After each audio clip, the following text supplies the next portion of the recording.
عن أبي هريرة رضي الله تعالى عنه قال قال رسول الله صلى الله عليه وسلم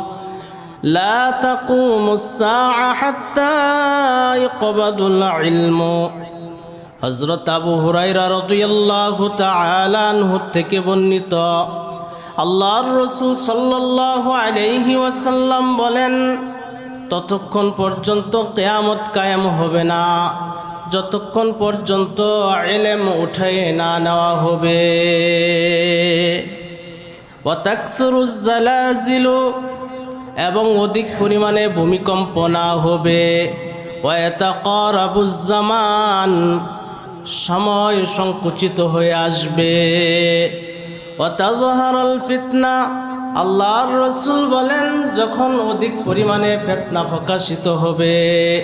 ওয়া ইয়াকসুরুল হারজু ওয়া হুয়াল কতলু অধিক পরিমাণে খুন খারাপি হবে হাত্তা ইয়াকসুরু ফীকুমুল মালু ফায়াফিদু আর তোমাদের অধিক পরিমাণ সম্পদ বেড়ে যাবে আল্লাহর রাসূল বলেন সম্পদও বাড়বে খুনাখুনিও বাড়বে সময় সংকুচিত হয়ে যাবে ইলম উঠে যাবে মূর্খতা বাড়বে